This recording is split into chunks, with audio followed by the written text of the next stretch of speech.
बालकृष्ण शुक्ला। अध्यक्ष महोदय, महामहिम राष्ट्रपति जी के अभिभाषण के आभार प्रस्ताव पर आपने मुझे बोलने की अनुमति दी, इसके लिए मैं आपका आभार मानता हूं। कुल मिलाकर कुल 106 बिंदुओं पे चर्चा हुई है अभिभाषण में। इनके अलावा कुछ जो बातें रह गई है उसी के बारे में मैं बात कर रहा हूं।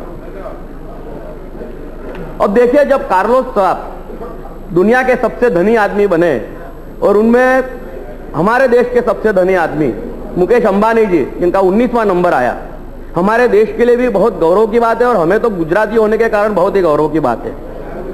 उसी वक्त लंदन में इंटरनेशनल आर्बिट्रेशन कोर्ट में कुछ वकीलों की बातचीत चल रही जो इंटरनेट के जरिए से मालूम पड़ी।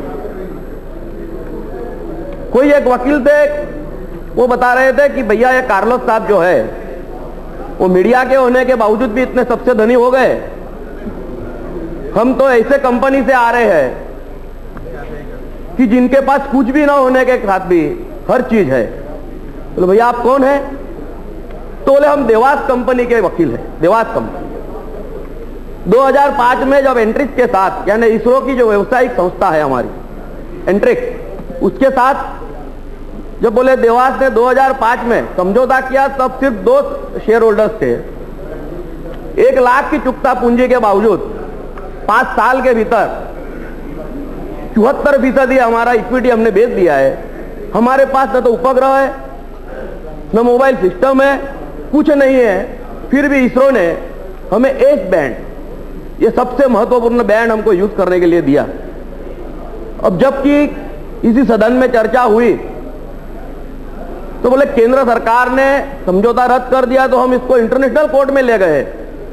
और जिस तरह से भोपाल गैस में हमने किया, इसी तरह इस बार भी इंटरनेशनल कोर्ट में हम जीत जाएंगे और अगले चंद सालों में हमारी देवास कंपनी दुनिया के सबसे धनी कंपनी बन जाएगी। इसका कोई ना कोई जगह पे इसकी बात होनी चाहिए थी। उसी के साथ साथ अभी कल ही एक रिसर्च आया, नया सर्वे आया, ग्लोबल रिसर्च फ्रॉम IPSOS की ओर से कराए गए सर्वेक्षण के मुताबिक जब दुनिया के बाकी देशों के लोग अपनी नौकरी और पेशों को सबसे चिंता का विषय मानते और हम भारतीय सबसे अधिक व्यथित अपने देश में जमा चुके भ्रष्टाचार और घोटाले से है। आज 71% भारतीयों ने कहा है कि भ्रष्टाचार और वित्तीय और राजनीतिक घोटाले उनके लिए सबसे बड़ी चिंता के विषय है। 31% भारतीयों ने गरीबी और सामाजिक अंतर को सबसे व्यथित करने वाला मसला बना चाहिए।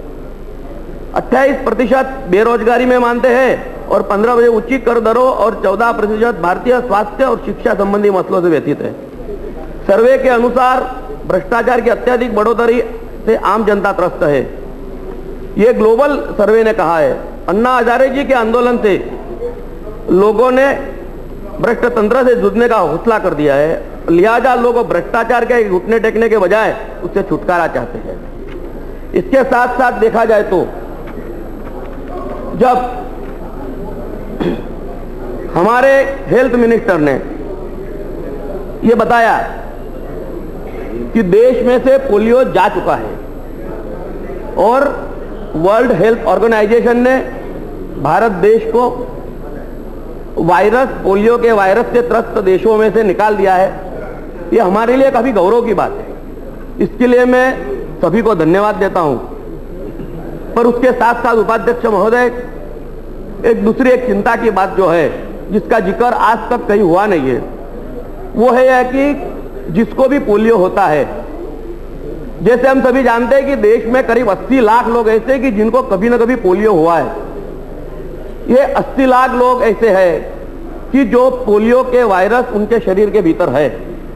अब हमारी ही संस्था है national institute of neurological disorder, उनके विज्ञानियों ने जो कुछ चंद बातें बताई और उसके साथ साथ जिसको दुनिया के लोग पोस्ट पोलियो सिंड्रोम कहते हैं और जिसको टेक्निकल लैंग्वेज में पोलियोमेलाइटिस, हमारे डॉक्टर तुषार चौधरी जी यहाँ उपस्थित है, वो जानते हैं इसके बारे में। बतौर सांसद मैंने मेरे निजी जीवन में ये एक मिशन बना लिया है कि पोस्ट पोलियो सिंड्रोम के लिए काम करूं। इसी सदन में मैंने प्राइवेट मेंबर बिल भी प्रोड्यूस किया है।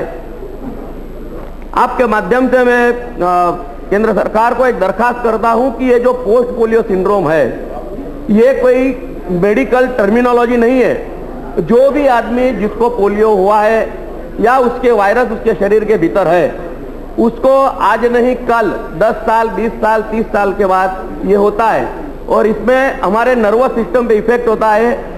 आज तक देश के बहुतांश डॉक्टरों को ये लगता है कि भैया ये तुझे पहले पोलियो की बीमारी थी, अब तुझे जो हो रहा है, तुझे थकान लग रही है, तू कॉम्बिप्लान ले, ब्रूफेन ले। ऐसा नहीं है। ये एक ऐसा दर्द है, ऐसा मर्ज है कि जिसकी दवा होनी जरूरी है। तो इसका कहीं ना कहीं केंद्र सरकार की ओर से अभ्यासक्रमों में साथ में डॉक्टरों को भी ये सिखाया जाए और हमारे हर इंस्टीट्यूट में एम्स में भी इसका एक डिपार्टमेंट खोला जाए, इसकी मैं आपकी तरफ से दरख्वास्त करता हूं।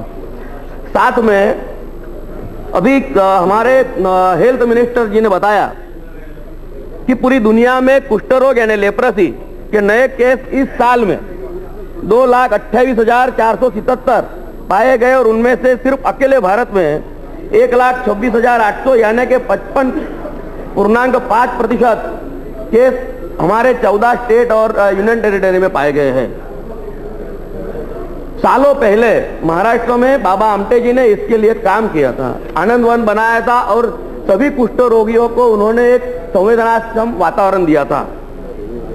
हमारे लिए आज ये नई पंचवर्षीय योजना भी हमारे पास आ रही है। देश के लिए दुर्भाग्यपूर्ण बात यह है कि अभी ये कुष्ठ रोगी की जो संख्या बढ़ रही है उसमें गत वर्ष 50 करोड़ से भी कम रुपए का खर्चा किया गया है। पिछले 5 साल में 250 से 225 करोड़ का ही खर्चा किया गया है। अगली पंचवर्षीय योजना में जब हम पोलियो इरेडिकेट कर चुके हैं, पोलियो अब देश में नहीं है, तो पोलियो के बजाय अब जो नए रोग हमारे सामने दृष्टिकोण में आ रहे हैं उसमें एक ये कुष्ठ रोग है और पोस्ट पोलियो सिंड्रोम है, उसके प्रति सरकार का ध्यान आकर्षित करता हूं। उसी के साथ साथ अभी गत सप्ताह ही सुप्रीम कोर्ट ने केंद्र सरकार को डायरेक्शन दी कि इंटरलिंकिंग ऑफ द रिवर, जब माननीय अटल जी हमारे पंतप्रधान थे, जब देश के वो पंतप्रधान थे, हालांकि वो भारतीय जनता पार्टी के राष्ट्रीय नेता होने के बावजूद उन्होंने जो ये सोच रखी थी, इसका कारण ये है कि आज हमारी राष्ट्रीय समस्या क्या है। आज हमारी राष्ट्रीय समस्या सिर्फ सूखा और बाढ़ है। पूरे देश की जनता कहीं ना कहीं या तो सूखे से त्रस्त है या बाढ़ से त्रस्त है। इस हालत में जब ये एक नई सोच रखी गई कि देश की हर नदी को जोड़ना चाहिए, यूपीए 1 में भी इसके लिए कुछ किया नहीं गया। अभी यूपीए 2 के भी 1000 दिन पूरे हो गए हैं, अभी तक कुछ हुआ नहीं है। और जब सुप्रीम कोर्ट ने ये कहा है कि इसके लिए टाइम बाउंड प्रोग्राम बनाया जाए और इसकी कमेटी उस पर काम करे, आपके माध्यम से केंद्र सरकार को मैं विनती करता हूं कि इसके लिए भी तात्कालिक धोरण से ये इसका कार्यान्वित करके देश को सूखा और बाढ़ से बचाए। मैं आपका आभार मानता हूं।